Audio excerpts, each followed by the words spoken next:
لا حول ولا قوة إلا بالله العلي العظيم. أعوذ بالله من الشيطان الرجيم. بسم الله الرحمن الرحيم. الحمد لله الذي هدانا لهذا وما كنا لنهتدي لولا أن هدانا الله لقد جاء رسول ربنا بالحق. الصلاة والسلام على نبيه الكريم مولانا ابن القاسم محمد.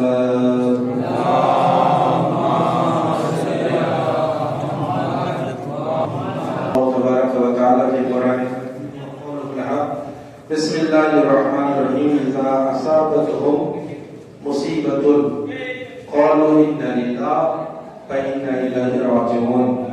وقال أيضا كل نفس ذائقة الموت.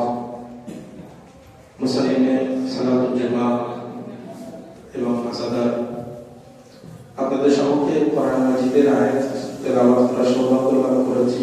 সমস্ত তারিফ ও প্রশংসা মহান রব্বুল আলামিনের জন্য, যিনি মাবুদে হাকিকি। একবার বলে শরীফ করেন মুহাম্মদ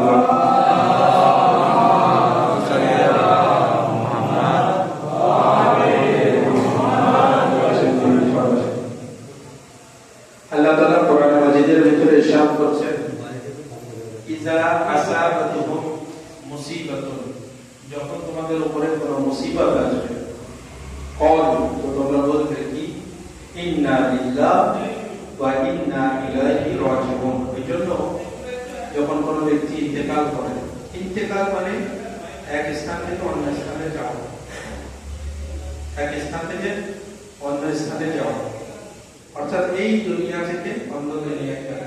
এজন্য আমরা বলি ইন্তেকাল করা। আর ইন্তেকাল করলে আমরা এই আয়াতটি তেলাওয়াত করি, ইন্না লিল্লাহি ওয়া ইন্না ইলাইহি রাজিউন। এর মানে কি, ইন্না লিল্লাহ, অবশ্যই আমরা আল্লাহর জন্য, ওয়া ইন্না ইলাইহি রাজিউন, এবং অবশ্যই আমাদেরকে আল্লাহর কাছে ফিরে যেতে হবে, ফিরে যেতে হবে। অর্থাৎ আল্লাহ ফিরে যায় কোথায়? মানুষ যেখান থেকে আসে সেখানে ফিরে যায়। রাজিউন শব্দ ব্যবহার করা হচ্ছে, অর্থাৎ পালাট করা, ফিরে আসা। অর্থাৎ আমরা আল্লাহর ওখান থেকে এসেছি আর আল্লাহর ওখানেই ফিরে যাব। এবং সমস্ত ব্যক্তি আমরা দেখছি যে আমাদের বয়সের ভিতরে যে যেমন বয়স হয়েছে, আপাতত যে যে বয়সে আছে, সে সকলেই দেখছে কম বেশি 2-10টা 20টা হাজার 1,000 মানুষকে মরতে দেখেছে এবং শুনেছে। কোন ব্যক্তি এই জিনিস থেকে অস্বীকার করতে পারবে না যে মওত আসবে না। সমস্ত ব্যক্তি এটা জানে এবং এর উপরে বিশ্বাস যে মওত অবশ্যই আসবে। আর এটাও কোন ব্যক্তির জন্য গ্যারান্টি দিতে পারবে না যে এই ব্যক্তি 50 বছর পর্যন্ত বাঁচবে, তারপরে বাঁচবে না। এই ব্যক্তি 10 বছর বাঁচবে, তার বেশি বাঁচবে না। অর্থাৎ মৃত্যু তো অবশ্যই, তার সাথে সাথে এটাও মানে যে মৃত্যু কখন আসবে এটা কেউ বলতে পারবে না। তো দুটো জিনিস মানছে, একটা তো মৃত্যু মানছে সকলেই, যে মৃত্যু সকলেই আসবে, তার সাথে সাথে এটা মানছে যে কখন আসবে কেউ জানে না। আল্লাহ জানেন যে মৃত্যু কার কখন রেখেছে এবং কোথায় কার মৃত্যু কোন ব্যক্তি জানে না। যখন দুটো জিনিস আমরা জানি যে মৃত্যু অবশ্যই আসবে এবং কবে আসবে সেটাও জানি না, তা যখন দুটো জিনিস জানতে পারলাম, তাহলে আমাদের এটাও জানা দরকার যে মৃত্যুর পরে কি হবে। যখন মৃত্যুর পরে আমরা দেখছি একটা ব্যক্তি জীবিত আছে, তার আল্লাহ ক্ষমতা দিয়েছে, তার শরীরে তাকাত দিয়েছে, শক্তি দান করেছেন, তো সেই ব্যক্তি চলে ফিরে বেড়াচ্ছে, কথা বলছেন, কথা শুনছেন, নিজের ইচ্ছায় কোনো জায়গায় যাচ্ছেন, নিজের ইচ্ছায় হাত তুলছেন, নিজের ইচ্ছায় যা কিছু বলছেন। কিন্তু যখনই মওত আসলো, মালিকুল মওত এসে তার রূহ কবজ করলো, তারপরে সে না নিজের স্থান থেকে অন্য স্থানে যেতে পারছে, না তার শরীরকে কোনো জায়গায় নিয়ে যেতে পারছে। অর্থাৎ তার বডিতে যে ইখতিয়ার তাকে দান করা হয়েছিল, যে স্বাধীনতা তাকে দান করা হয়েছিল, সেই স্বাধীনতা আর নেই। তার রূহ সবকিছু দেখতে পাচ্ছে কিন্তু বলতে পারছে না, তার কথা আমরা শুনতে পাচ্ছি না। সে নিজের শরীরকে হালকা দিতে পারছে না। যে ব্যক্তি 50 কেজি ওজনের জিনিস নিজের মাথায় করে নিয়ে যেতে পারছে, কিন্তু মৃত্যুর পরে সেই ব্যক্তি নিজের হাত তুলতে পারছে। মৃত্যুর পরে সেই ব্যক্তি নিজের জিহ্বা হালকা দিতে পারছে না, কথা বলতে পারছে না। মৃত্যুর পরে সেই ব্যক্তি নিজের স্থান থেকে উঠে দাঁড়াতে পারছে না। অর্থাৎ এই মৃত্যু তাকে এমন স্থানে পৌঁছে দিয়েছে। আমরা সকলেই জানি যে ব্যক্তি মারা যাচ্ছে সেই ব্যক্তির গোসলের জন্য যারা গোসল দিচ্ছে তাদেরকে ডেকে নিয়ে আসা হচ্ছে, ভাই আপনি গোসল দিয়ে দিন। কোন মুমিন ইন্তেকাল করলে, কোন মুমিনা ইন্তেকাল করলে, কোন মুমিনাকে নিয়ে আসা হয়, কে আপনি গোসল দিয়ে দিন ভাইয়াতে। অর্থাৎ এতটা অসহায় যে ওই ব্যক্তি নিজের গোসল পর্যন্ত দিতে পারছে না, নিজে গোসল পর্যন্ত করতে পারছে না, নিজের পোশাক পরতে পারছে না। তাকে কাফন পরানো হচ্ছে, তাকে গোসল দেওয়া হচ্ছে। তো আমরা সকলেই জানি যে ব্যক্তি মারা যায় সেই ব্যক্তি কিছু আর করতে পারে না, কিন্তু ওই ব্যক্তি বাকিদেরকে শিক্ষা দিয়ে যায়। যখন কোন ব্যক্তি মারা যায় বাকি ব্যক্তিদের শিক্ষা দিয়ে যায়, কে দেখো আজ আমি যাচ্ছি, একদিন আসবে তোমাকেও যেতে হবে।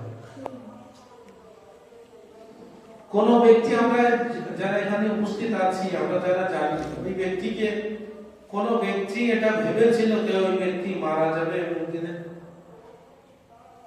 গত সপ্তাহে জুমা পড়েছে, আমরা জুমা একসাথে পড়লাম, আমরা কেউ ভাবেনি এই জুমায় ওই ব্যক্তিকে আমরা হারিয়ে ফেলব, ওই ব্যক্তি ইন্তেকাল করবে, কেউ আমরা জানি না। তো যখন কেউ জানি না, তাহলে আমাদের সকলকে মাথায় রাখতে হবে মৃত্যু যখন তখন আসতে পারে। কার কখন মৃত্যু আছে কেউ আমরা জানি না। তাহলে কিছু কাজ এমন করতে হবে যে কাজ আমাদের মৃত্যুর পরে কাজে আসে। আজ ওই ব্যক্তির যা কিছু ছিল সবকিছু নিয়ে রেখে চলে গেলেন। নিয়ে গেলেন কি? শুধুমাত্র পোশাক। কি পোশাক? সাদা কাফন। যে কাফনটুকু উনি নিয়ে গেলেন, আর কিচ্ছু নিয়ে যান, সবকিছু তো নিয়ে। ওনার আওলাদ, ওনার আত্মীয় স্বজন, ওনার প্রতিবেশী যদি ওনার জন্য কিছু হাদিয়া করে, সেই হাদিয়া ওনার কাছে পৌঁছাচ্ছে। আল্লাহ যদি কবুল করে তো পৌঁছাবে, আর ইনশাআল্লাহ আল্লাহ অবশ্যই কবুল করবে। সেগুলো ওনার কাছে পৌঁছাচ্ছে। অন্য কোন জিনিস আপনি টাকা পয়সা ডাইরেক্ট কিছু টাকা দিয়ে দেন, ডাইরেক্ট কোনো অর্থ কোনো অন্য জিনিস দিয়ে দেন, খবরে কেউ বলবে যে এইগুলো দাফন করে দেন ওর সঙ্গে, না এত বেশি সম্পত্তি ছিল, সম্পত্তি কিছু দিয়ে দেন। নয়, সম্পত্তি শুধুমাত্র ওইটুকু জায়গা লাগছে যতটুকু একটা মানুষ সবার জন্য লাগে, তার বেশি নয়। আমরা একটা ব্যক্তি দুনিয়ায় বসবাস করি, আমাদের ঘর বড় হয়, একা থাকার জন্য বড় 10 ফুট 15 ফুট স্কয়ার ফিটে 15 একটা ঘর, 10 একটা ঘর। আমাদের ঘরে লাইট লাগানো, পাখা লাগানো, পালন লাগানো, গদি লাগানো, এসি লাগানো, যত ধরনের সুবিধা আমরা লাগাচ্ছি, কারণ কি? আমাদের শরীর আরাম পাবে এই জিনিস থেকে। কোন ব্যক্তির কবরে আজ পর্যন্ত কিছু এমন কিছু লাগানো হয়েছে? লাগানো হয়নি। আর তার কিয়ামত পর্যন্ত কেউ চিন্তা ভাবনা করতে পারে কি আগামী দিনে যখন কবর দেওয়া হবে মানুষকে, তখন তার কবরে এই সমস্ত জিনিস লাগানো হবে? কোন ব্যক্তি এটা মাথায় নিয়ে আসবে না। যে ব্যক্তি এরকম বলবে কি কবরে এই সমস্ত জিনিস লাগানো হোক, সেই ব্যক্তিকে সবাই বলবে নরমাল ব্যক্তি নয়। তো যদি কোনো ব্যক্তির কবরে এই সমস্ত জিনিস না দেওয়া হয়, তাহলে সেই অন্ধকার কবরে সেই ব্যক্তি থাকবে কি করে? কবর আমরা দেখেছি, সকলেই দেখি, ছোট কবর, কতটুকু কবর হয়, উপর দিয়ে বাঁশ দিয়ে যখন ঘিরে দেওয়া হয়, বাঁশ দিয়ে তার উপরে মাটি দেওয়া হয়, তারপরে অন্ধকার, কেউ নেই, না আত্মীয় স্বজন, না কেউ, কোনো সন্তান, বাবা মা, ভাই বোন, কোন আত্মীয় স্বজন কেউ নেই। সেইখানে শুধু সেই ব্যক্তি আছে, কাফন পরে আছে, আর কোনো তার হাতে কিছু নেই। শুধু আছে তো কি আছে? তার আমল, যা কিছু করেছেন সেটা তার সঙ্গে আছে। নেকি করলে তার জন্য শান্তির স্থান হয়ে যাবে, আর যে ব্যক্তি অসৎ কর্ম করে যাবে তার জন্য অনেক কঠিন এবং অনেক কষ্টের স্থান হয়ে যাবে। আমরা সকলেই জানি, কোন জায়গায় গেলে আমরা সকলেই আগে ভেবে নিই, চিন্তা করি, এখান থেকে অন্য কোন শহরে গেলে যে 1 ঘন্টার যদি সফর করি, 2 ঘন্টা সফর করি, তো আমি যদি 2 ঘন্টা সেখানে থাকি, তো 2 ঘন্টায় আমার যা প্রয়োজন হয় সেই জিনিস নিয়ে যাই। আর না হলে যে জিনিস দ্বারা আমার প্রয়োজন সেখানে আমি মেটাতে পারবো, আমার যে জিনিসগুলোর প্রয়োজন সেগুলো আমি নিতে পারবো, সেই জিনিস নিয়ে যাই। মনে করেন টাকা সঙ্গে নিয়ে গেলাম, সেখানে যা দরকার নিয়ে নিলাম। আর যদি জানি ওখানে কোনো দোকান নেই, তাহলে আমরা টাকা নিয়ে যাই, সেখানে যে জিনিস প্রয়োজন সেই জিনিস নিয়ে। কারণ টাকা যদি নিয়ে যাই ওই স্থানে, তাহলে এই টাকা আমার পেট ভরবে না। টাকা দিয়ে যে জিনিস কিনবো খাদ্য, সেই খাদ্য আমার পেট ভরবে, আর ওখানে তো এই খাদ্য দোকানে নেই, তাহলে আমি টাকা নিয়ে যাব না, আমি আমার সঙ্গে খাদ্য নিয়ে যাব। ঠিক তেমনই চিন্তা ভাবনা করা দরকার কি এখান থেকে যখন আমরা ওই দুনিয়ায় যাচ্ছি, তাহলে ওই দুনিয়ায় কি এই টাকা পয়সা কাজে দিবে? ওই দুনিয়ায় কি আমরা যে সমস্ত জিনিস এই দুনিয়ায় ব্যবহার করছি, এই জিনিস কি আমার ওখানে প্রয়োজন? সকলে বলবে না, আমার ওখানে ওই জিনিসের প্রয়োজন নেই, ওখানে প্রয়োজন কি স্বভাবের প্রয়োজন। তাহলে যে টাকা আছে সেই টাকা এখানে স্বভাবের জন্য ব্যয় করা দরকার। যে সময় আছে সেই সময় এখানে আল্লাহর ইবাদতের জন্য লাগানো দরকার। যে সময় আমরা যতটুকু পাচ্ছি আল্লাহ তাআলার ইবাদত করা দরকার, এবং আল্লাহ তাআলা যে সমস্ত জিনিস থেকে মানা করেছেন সেই জিনিস থেকে দূরে থাকা দরকার। এখন আমরা সকলেই দেখতে পাচ্ছি যে কোনো ব্যক্তির কোনো গ্যারান্টি নেই। আজকাল সমস্ত জায়গায় দেখছি, আজ এখানে মারা যাচ্ছে, সেখানে অমুক ব্যক্তি মারা যাচ্ছে, আরে ভালোভাবে ঘুরে বেড়ানো ব্যক্তি মারা যাচ্ছে, কিন্তু আমরা সকলেই এই জিনিস ভুলে যাচ্ছি। কে ঠিক আছে মারা যাচ্ছে, কিন্তু আমার কি হবে? আমি তো মারা যাবো, তাহলে সেই যেখানে সেই জায়গায় আমাকে যেতে হবে, যে জিনিসের প্রয়োজন সেই জিনিস কেন আমরা করছি না, সেই কাজ কেন করছি না? এই সমস্ত জিনিস থেকে আমাদের শিক্ষা নেওয়া দরকার এবং সেখানকার আখিরাতের কাজ করা দরকার। আজিজানে মুহতারাম, যদি আমরা আখিরাতের কাজ এই দুনিয়া থেকে না করে নিয়ে যেতে পারি, তাহলে কাল কিয়ামতে কিন্তু আমাদের হাতে কিছুই থাকবে না। মৃত্যুর পরে মানুষের হাত নিঃস্ব হয়ে যাবে, মানুষ আর কিছু করতে পারবে না। ওই জন্য মৃত্যু আসার আগে নিজের এই সময়কে মূল্য দিতে হবে, আল্লাহর কাছে তওবা করতে হবে। যা গুনাহ হয়ে গেছে আল্লাহ মাফ করে দিন, এরপর থেকে আপনার ইতাআত করব, আপনার কথার উপরে আমল করব, এবং আপনি যে সমস্ত জিনিস থেকে দূরে থাকতে বলেছেন সেই সমস্ত জিনিস থেকে আমরা দূরে থাকবো।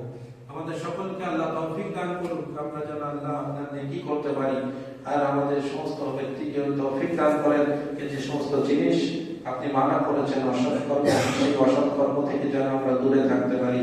এবং মরহুম শেখ নিজাম আলী ওনার ইসাতে স্বভাবের জন্য মজলিস আপনারা সকলেই জানেন, আমরা সকলেই জানি, উনি এমন একটা ব্যক্তি ছিলেন, এই গ্রামে এই মসজিদের মুয়াজ্জিন ছিলেন, এমনকি উনি খুব দায়িত্বর সাথে উনি এখানে মসজিদে কোনো দিন এমন হয়েছে কোনো অনুষ্ঠানে, কোনো কাজের জন্য, কোনো অনুষ্ঠানে সমস্ত ব্যক্তি যাচ্ছে, কিন্তু উনি আজান দেওয়ার জন্য রয়ে গেলেন।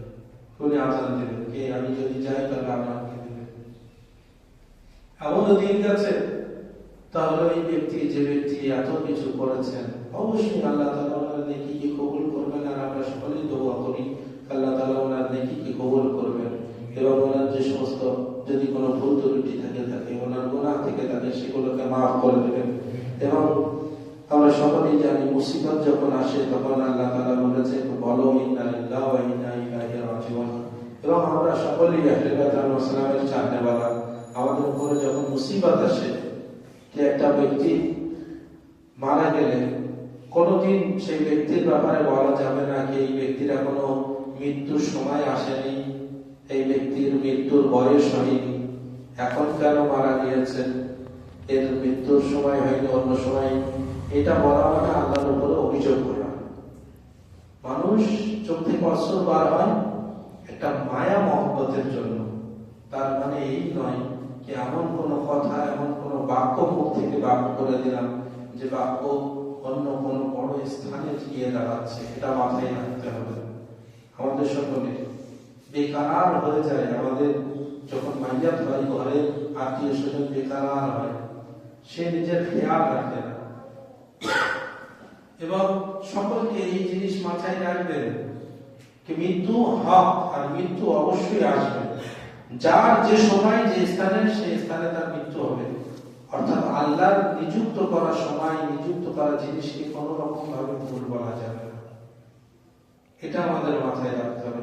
আর আমরা সকলেই জানি, যখন আমাদের উপরে মুসিবত আসে, আমরা কারবালার কথাকে মনে করি, এবং যখনই আমরা কারবালার কথা স্মরণ করি, তখন আমাদের সামনে এই মৃত্যু, এই মুসিবত সব ছোট মনে হয়।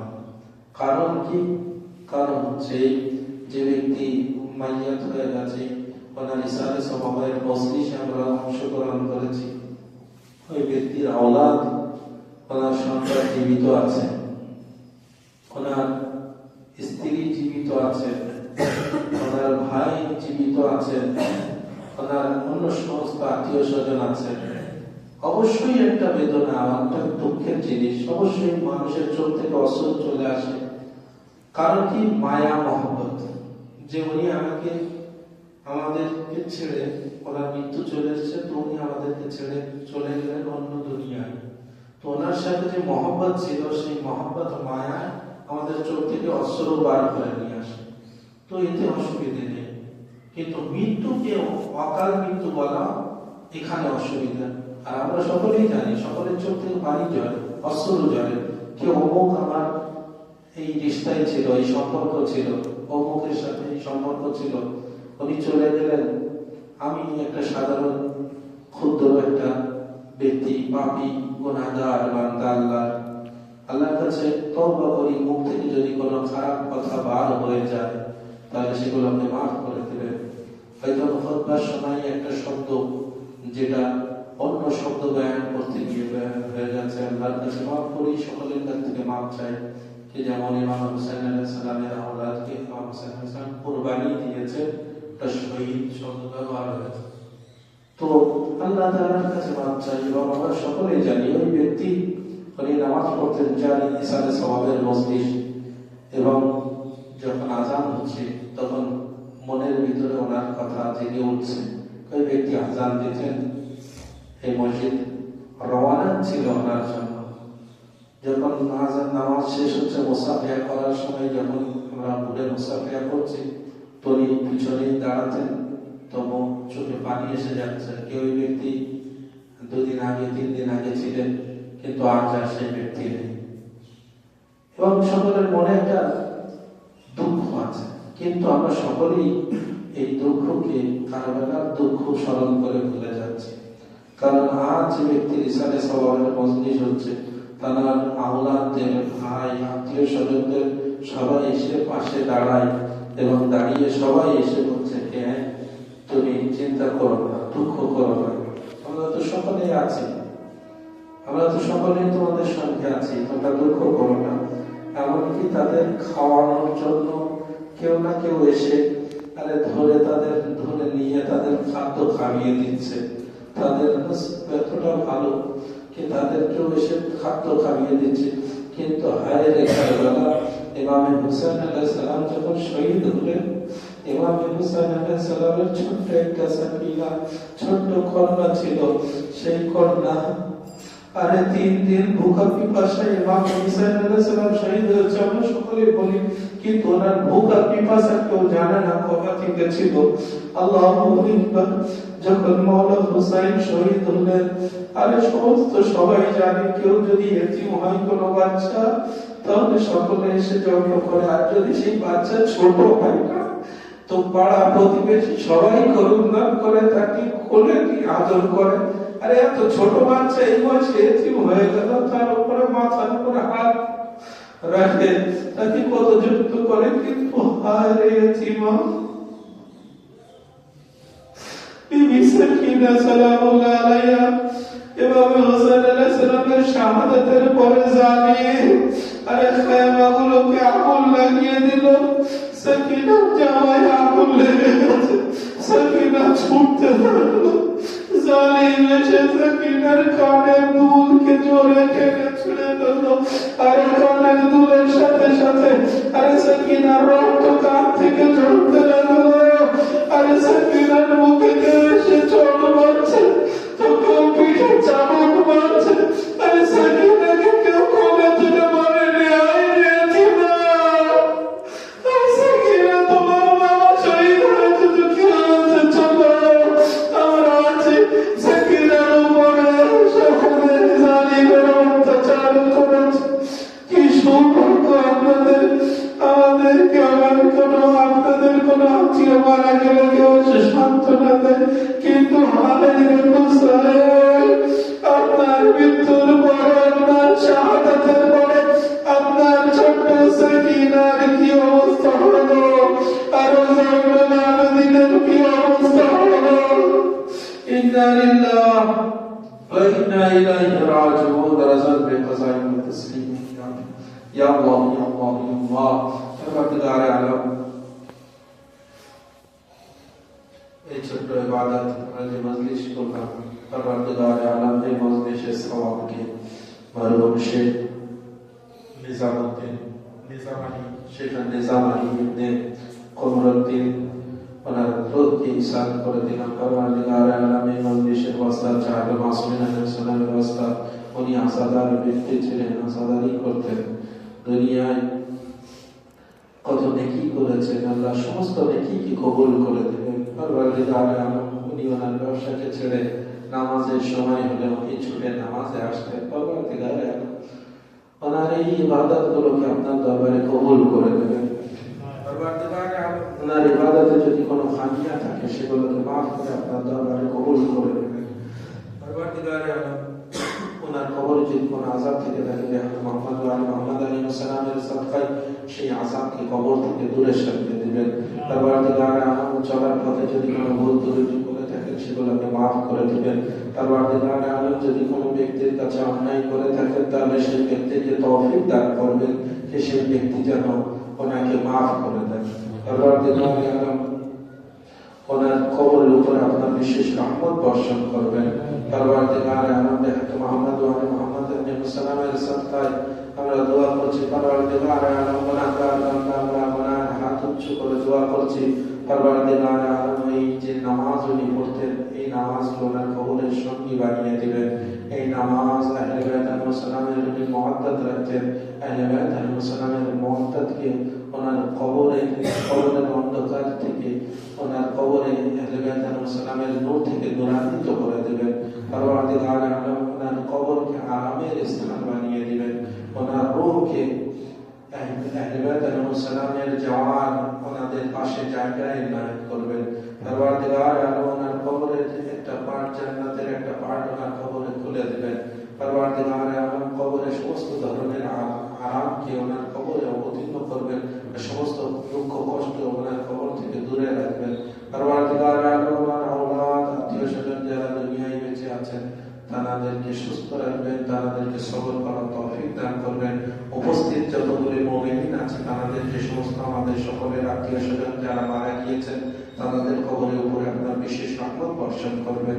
তাদের আমাদের আত্মীয় স্বজনের কবরে যদি কোনো আযাব থেকে থাকে তাহলে মুহাম্মদ আলাইহিস সালামের সাদকায় সেই আযাবকে কবর থেকে দূরে সরিয়ে দিবেন। পরওয়ারদিগার আলম উপস্থিত সমস্ত মুমিনদের মনের নেক ইচ্ছাকে কবুল করে দিবেন। দূর থেকে যে সমস্ত আমার মুমিন মুমিনাত যারা শুনছেন তাদের মনের নেক ইচ্ছাকে আপনার দরবারে কবুল করে দেবেন এবং সমস্ত বালা ও মুসিবতকে আমাদের উপর থেকে দূরে সরিয়ে দিবেন। আমাদের উপরে যারা শুনছেন যেখান থেকে যে স্থান থেকে সকলের উপর আপনার বিশেষ রহমত বর্ষণ করবেন। পরওয়ারদিগার আলম যুগের ইমাম আলাইহিস সালামের জুহুরকে খুব তাড়াতাড়ি করে দেবেন। আমাদের সকলকে ইমাম আলাইহিস সালামের শহীদের ভিতরে স্থান অর্জন করার তৌফিক দান করবেন। রব্বানা তাকাব্বাল মিন্না ইন্নাকা আনতাস সামিউল আলিম।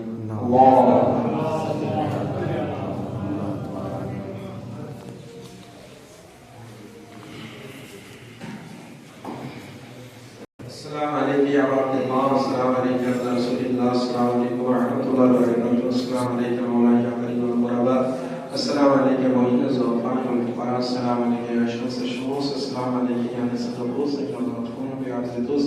السلام عليكم ورحمة الله وبركاته. السلام عليك يا مولاي من صاحب نصر الزمان على مان وعلى مان وعلى مان من فتنة الزمان. السلام عليك يا شريك القرآن. السلام عليك يا إمام الإسلام. جل الله تعالى فرجك وسعنا الله تعالى مفرجك وزبورك ورحمة الله وبركاته. اللهم صل على محمد وعلى محمد وجل. بسم الله الرحمن الرحيم. اللهم صل وليك حجة ابن حسن صلوات الله عليه وعلى آله في هذه الساعة وفي كل ساعة وليا وحافظا وقائدا وناصرا ودليلا وعينا نهدى مسكنه ورزقا توبا وتمتعه فيها دبيا